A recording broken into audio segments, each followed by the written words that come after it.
Audio book वांग्मय 13 Gayatri की पंचकोशी साधना एवं उपलब्धियां।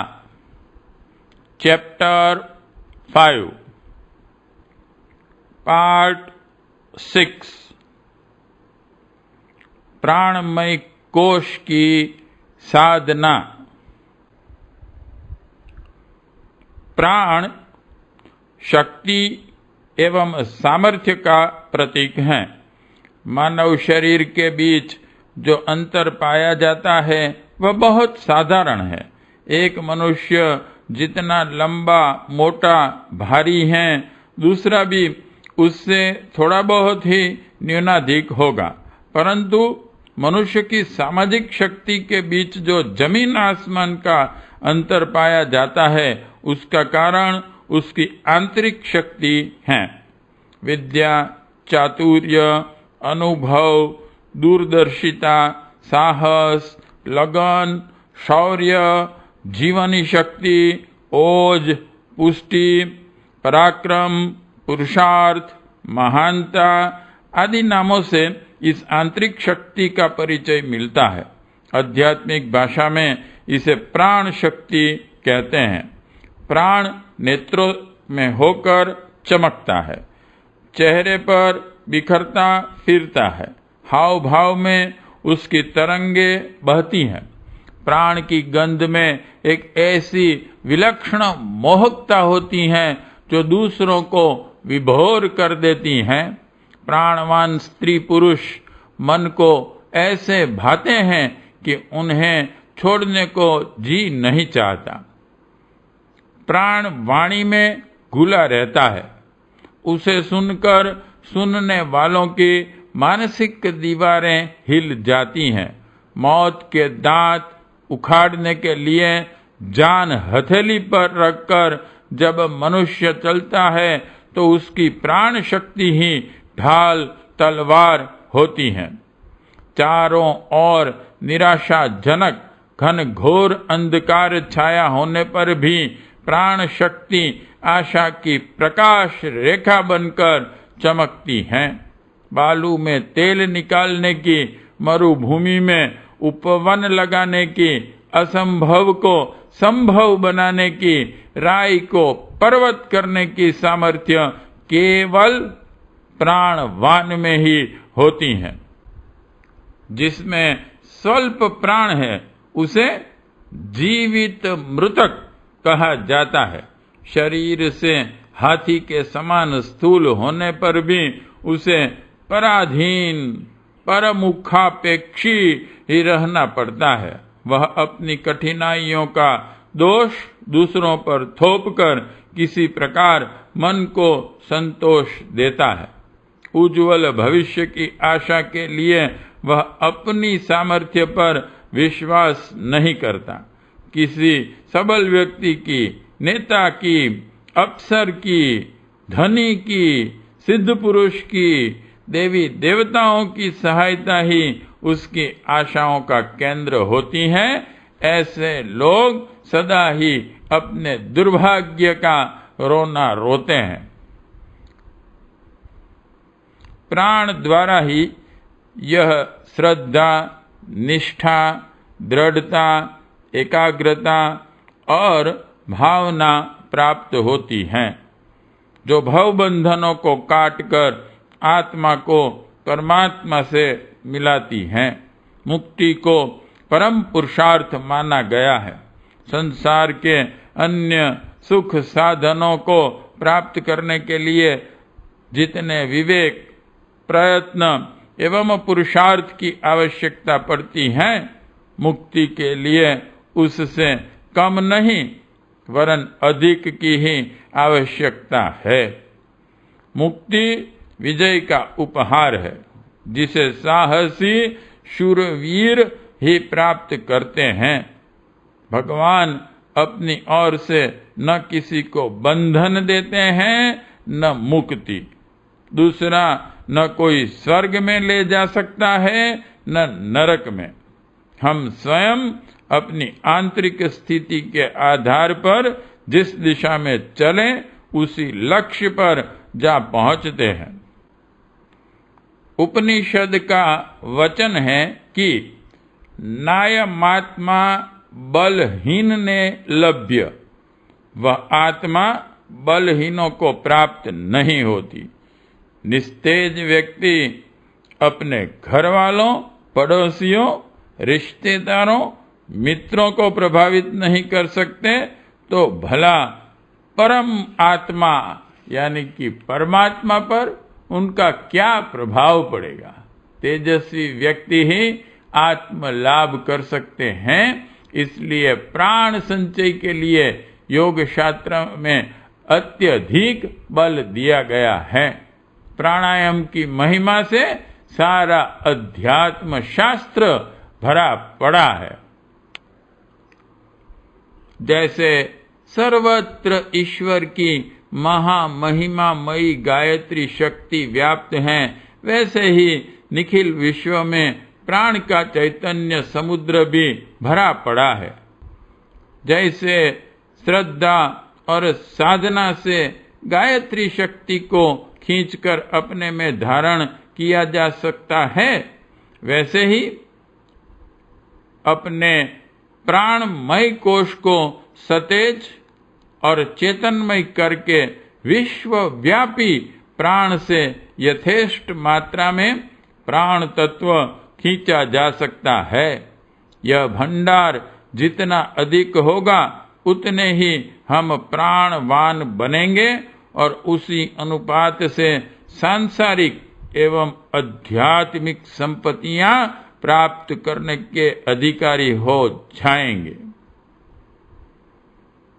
दीर्घ जीवन, उत्तम स्वास्थ्य, चैतन्यता, स्फूर्ति, उत्साह, क्रियाशीलता, कष्ट सहिष्णुता, बुद्धि की सूक्ष्मता, सुंदरता, मनमोहकता आदि विशेषताएं प्राण शक्ति रूपी फूलझड़ी की छोटी छोटी चिंगारियां हैं। प्राणायाम सांस को खींचने, उसे अंदर रोके रहने और बाहर निकालने की एक विशेष क्रिया पद्धति है। इस विधान के अनुसार प्राण को उसी प्रकार अंदर भरा जाता है जैसे साइकिल के पंप से ट्यूब में हवा भरी जाती है। यह पंप इस प्रकार का बना होता है कि हवा को भरता है पर वापस नहीं खींचता। प्राणायाम की व्यवस्था भी इसी प्रकार की है। साधारण श्वास प्रश्वास क्रिया में वायु के साथ वह प्राण भी इसी प्रकार आता जाता रहता है जैसे सड़क पर मुसाफिर चलते रहते हैं। किंतु प्राणायाम विधि के अनुसार जब श्वास प्रश्वास किया जाता है तो वायु में से प्राण खींचकर खास तौर से उसे शरीर में स्थापित किया जाता है, जैसे कि धर्मशाला में यात्री को व्यवस्था पूर्वक टिकाया जाता है। भारतीय योग शास्त्र षट चक्रों में सूर्य चक्र को बहुत अधिक महत्व देता है। अब पाश्चात्य विज्ञान ने भी सूर्य ग्रंथि को सूक्ष्म तंतुओं का केंद्र स्वीकार किया है और माना है कि मानव शरीर में प्रति क्षण होती रहने वाली क्रिया प्रक्रिया का संचालन इसी के द्वारा होता है। कुछ विद्वानों ने इसे पेट का मस्तिष्क नाम दिया है। यह सूर्य चक्र या सोलर प्लेक्सस आमाशय के ऊपर हृदय की दुखदुकी के पीछे मेरुदंड के दोनों ओर स्थित है। यह एक प्रकार की सफेद और भूरी गद्दी से बना हुआ है। पाश्चात्य वैज्ञानिक शरीर की आंतरिक क्रिया विधि पर इसका अधिकार मानते हैं और कहते हैं कि भीतरी अंगों की उन्नति अवनति का आधार यही केंद्र है। किंतु सच बात यह है कि खोज अभी अपूर्ण है। सूर्य चक्र का कार्य और महत्व उससे अनेक गुना अधिक है जितना कि वे लोग मानते हैं। ऐसा देखा गया है कि इस केंद्र पर यदि जरा कड़ी चोट लगे तो मनुष्य की तत्काल मृत्यु हो जाती है। योग शास्त्र इस केंद्र को प्राण कोश मानता है और कहता है कि वहीं से निकलकर एक प्रकार का मानवीय विद्युत प्रवाह संपूर्ण नाड़ियों में प्रवाहित होता है। ओजस शक्ति इस संस्थान में रहती है। प्राणायाम द्वारा सूर्य चक्र की एक प्रकार की हल्की हल्की मालिश होती है और जिससे उसे गर्मी, तेजी और उत्तेजना का संचार होता है और उसकी क्रियाशीलता बढ़ती है। प्राणायाम से फुफ्फुसों में वायु भरती है और वे फूलते हैं और यह फुलाव सूर्य चक्र की परिधि को स्पर्श करता है। बार बार स्पर्श करने से जिस प्रकार काम सेचन वाले अंगों में उत्तेजना उत्पन्न होती है, उसी प्रकार प्राणायाम द्वारा फुसफुस के सूर्य चक्र का स्पर्श होना वहां एक सनसनी उत्तेजना और हलचल पैदा करता है।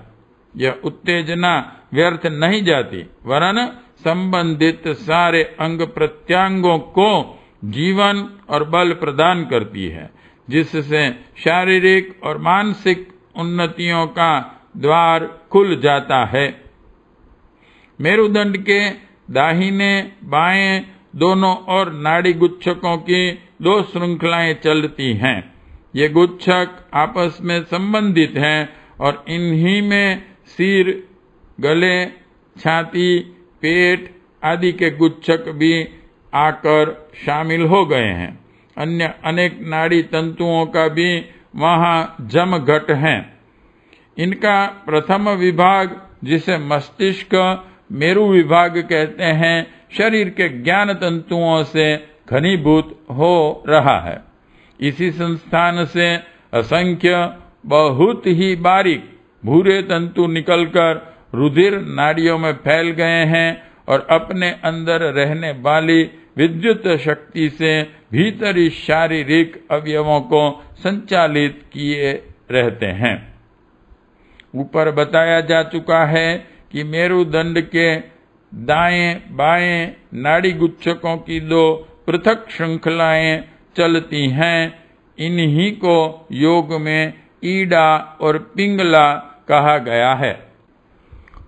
रुधिर संचार, श्वास क्रिया, पाचन आदि प्रमुख कार्यों को सुसंचालित रखने की जिम्मेदारी उपरोक्त नाड़ी गुच्छकों के ऊपर प्रधान रूप से है। प्राणायाम साधना में इन ईडा पिंगला नाड़ियों को नियत विधि के अनुसार बलवान बनाया जाता है, जिससे उनसे संबंधित शरीर की सहानुभावी क्रिया के विकार दूर होकर आनंदमयी स्वस्थता प्राप्त हो सके। अत्यंत प्राचीन काल से अध्यात्मवेता पुरुष प्राणायाम के महत्व और उनके लाभों को अनुभव करते रहे हैं। तदनुसार समस्त भूमंडल में योगी लोग अपनी विधि से इन क्रिया को करते रहते हैं। महापुरुष ईसा मसीह अपने शिष्यों सहित एक पर्वत पर चढ़कर ईश्वर प्रार्थना किया करते थे। कहा जाता है कि इस ऊंची चढ़ाई में आध्यात्मिक श्वास क्रियाओं का रहस्य छिपा हुआ था। बौद्ध धर्म में जजन नामक प्राणायाम बहुत काल से चला आता है। प्रसिद्ध जापानी पुरोहित हक्कू इन जेशी ने प्राणायाम का खूब विस्तार किया था। यूनान में प्लेटो से भी बहुत पहले इस विज्ञान की जानकारी का पता चलता है। अन्य देशों में भी किसी न किसी रूप में इस विद्या के अस्तित्व के प्रमाण मिलते हैं। योग दर्शन साधना पाद के सूत्र 52 से 54 में बताया गया है कि प्राणायाम से अविद्या का अंधकार दूर होकर ज्ञान की ज्योति प्रकट होती है और मन एकाग्र होने लगता है।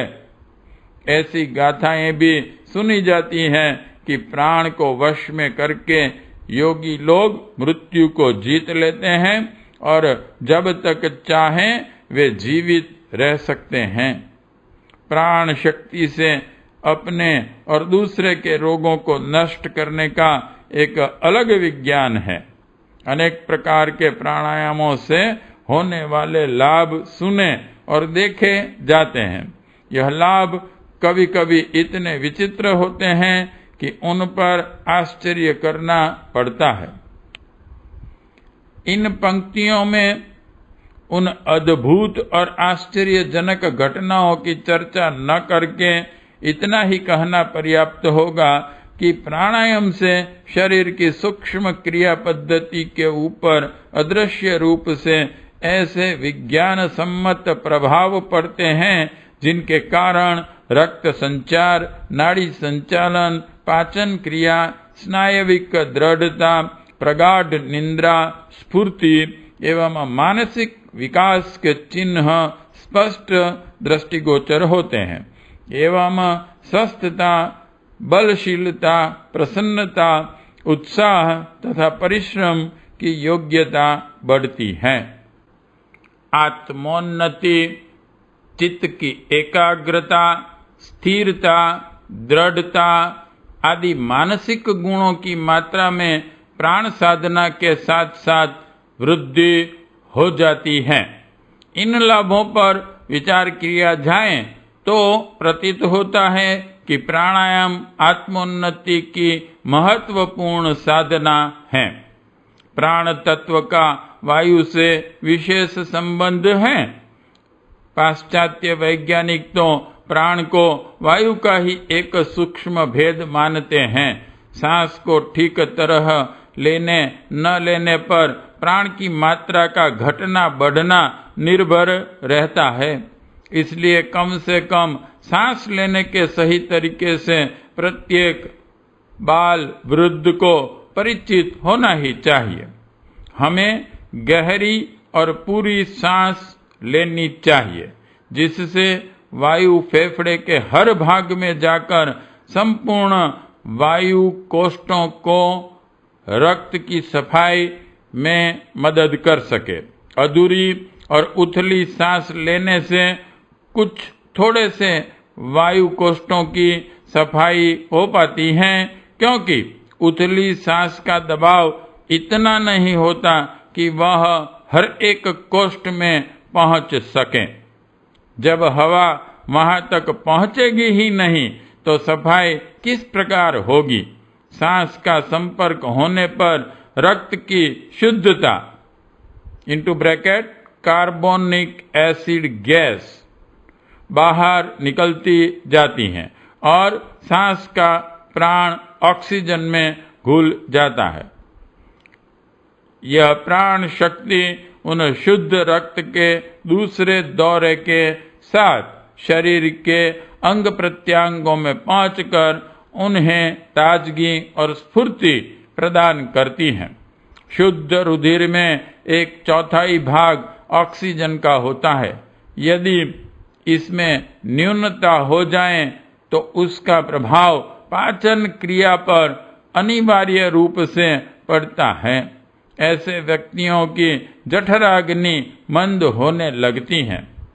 इन सब क्रियाओं पर विचार करने से यह स्पष्ट होता है कि हमें पूरी गहरी सांस लेने की आवश्यकता है, जिनसे रक्त में पर्याप्त ऑक्सीजन मिल जाए, जिससे अंग प्रत्यांगों में ताजगी एवं स्फूर्ति पहुंचती रहे और पाचन शक्ति में निर्बलता न आने पावे। जठराग्नि मंद होने से अन्य अंगों में शिथिलता आने लगती है और वे अपने को अधूरा एवं दोषपूर्ण बनाते हैं। यही क्रम यदि कुछ समय जारी रहे तो जीवन यात्रा में नाना प्रकार की विघ्न बाधाएं उपस्थित हो सकती हैं और विविध भांति के रोगों का सामना करना पड़ता है। अधूरी सांस लेने वाले के फेफड़े का बहुत सा भाग निकम्मा पड़ा रहता है।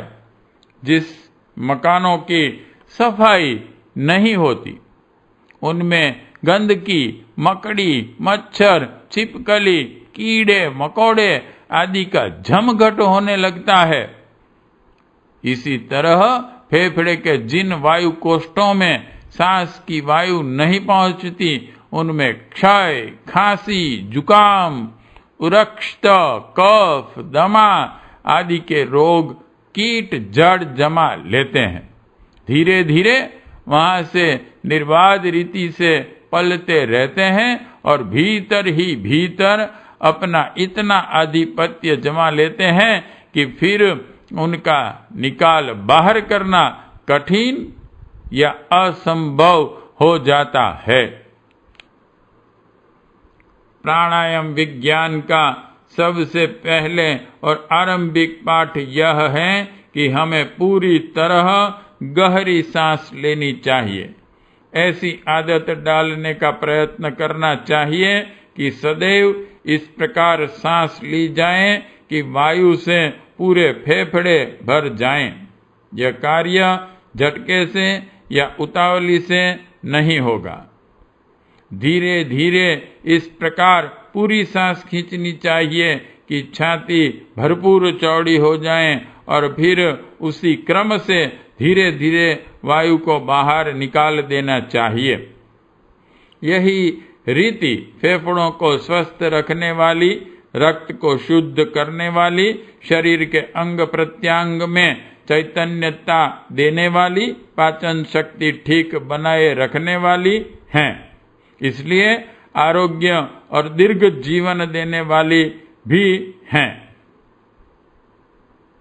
पूरी सांस लेने का अभ्यास डालने से छाती की चौड़ाई बढ़ती है, फेफड़ों की मजबूती और वजन में वृद्धि होती है, हृदय की कमजोरी में सुधार होकर रक्त संचार की क्रिया में चैतन्यता दिखाई देने लगती है।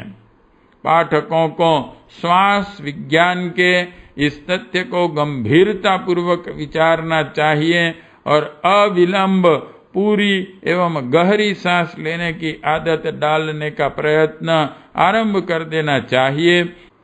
कुछ दिन श्वास क्रिया पर ध्यान रखने से, भूल सुधारते रहने से यह आदत भली प्रकार पड़ जाती है।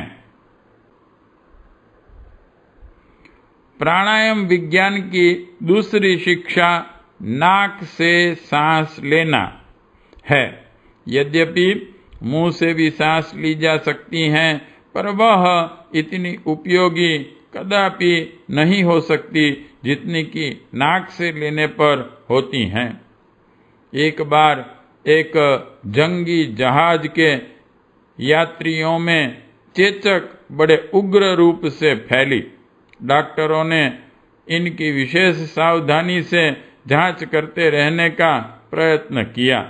मृतकों के बारे में उनकी रिपोर्ट थी कि मुंह से सांस लेते थे। इस जहाज में एक भी ऐसा आदमी न मरा जिसे नाक से सांस लेने की आदत थी। जुकाम और सर्दी के रोगों के बारे में भी डॉक्टरी जांच का यही निष्कर्ष है कि मुंह खोलकर सांस लेने से इसका प्रकोप विशेष रूप से होता है और भी अनेक छोटे बड़े रोग इसी बुरी आदत के कारण होते देखे गए हैं। नाक से फेफड़ों तक जो हवा पहुंचाने वाली नली गई है, उसकी रचना इस प्रकार हुई है कि वह वायु को उचित रूप से संशोधन परिमार्जन करके भीतर पहुंचाए। नासिका के छिद्रों में छोटे छोटे बाल होते हैं। यह एक प्रकार की छलनी है जिसमें धूल व गंदगी के अणु अटके रह जाते हैं और छनी हुई वायु भीतर जाती है। जब आप नासिका के छिद्रों में अंगुली डालकर उनकी सफाई करते हैं तो उनमें से कुछ मैल निकलता है। यह मैल वह कचरा है जो वायु के छनने से रहा हुआ है। नासिका में एक प्रकार का तरल पदार्थ स्रवित होता रहता है। बालों में अटकने के सिवाय जो कचरा बचा रहता है वह इस स्राव में चिपक जाता है। वायु का इतना संशोधन नासिका के छिद्रों में हो जाने के उपरांत वह आगे चलती हैं। श्वास नली जो फेफड़ों तक मस्तिष्क में होती हुई गई है वह काफी लंबी है। इतनी लंबाई में यात्रा करती हुई वायु का तापमान सह्य हो जाता है। यदि ठंडी हुई तो गर्म हो जाती हैं। इस प्रकार फेफड़ों तक पहुंचते पहुंचते वह सब प्रकार सह्य संशोधित हो जाती हैं। किंतु यदि मुंह से सांस लें तो परिणाम बिल्कुल दूसरी ही प्रकार का हो जाता है।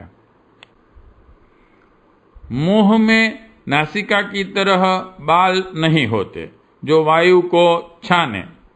दूसरे, मुंह का छिद्र इतना बड़ा है कि उसमें वायु गर्द गुबार बिना रुकावट के चल सकता है। तीसरे, मुंह से फेफड़ों की दूरी बहुत कम है, इसलिए वायु की सर्दी गर्मी में भी विशेष परिवर्तन नहीं होने पाता। इस प्रकार बिना छनी गर्द गुबार युक्त सर्द गर्म हवा मुंह के द्वारा जब फेफड़ों में पहुंचती हैं तो उन्हें हानि पहुंचाती हैं और बीमारियों की उत्पत्ति करती हैं। देखा गया है कि जो लोग रात में मुंह से सांस लेते हैं, सवेरे उनका मुंह सूखा, कड़वा और बदबूदार होता है। रोगियों को यह लत हो तो उनके स्वस्थ होने में अनावश्यक देरी लग जाती है। प्राणायाम के अभ्यासियों को योगियों की यह कड़ी ताकीद होती है कि वे सदा नाक से सांस लिया करें। यदि नासिका भाग में कुछ रुकावट हो, उसके कारण मुंह से सांस लेने के लिए बाध्य होना पड़ता है, तो नासिका रंध्रों की सफाई कर लेनी चाहिए। संगीत से फेफड़े बहुत मजबूत होते हैं। गायन में जिन्हें रुचि होती है उन्हें छाती संबंधी रोग कम होते हैं।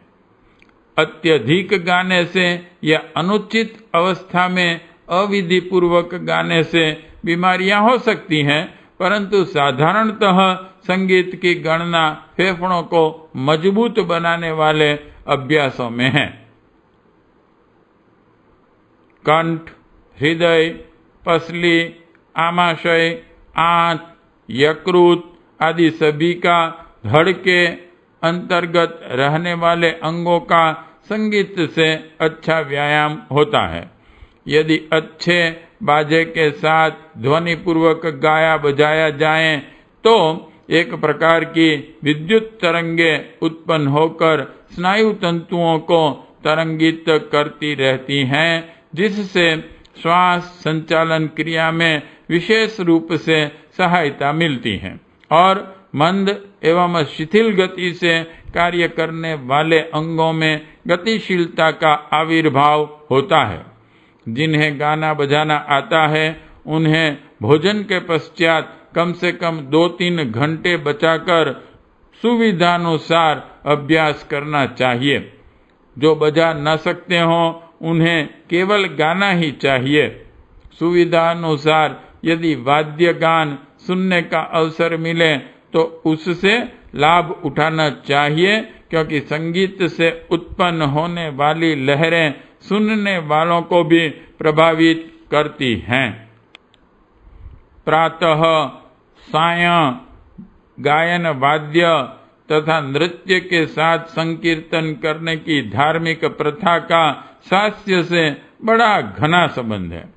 संकीर्तन में सम्मिलित होने वालों के गले फेफड़े का व्यायाम हो जाता है।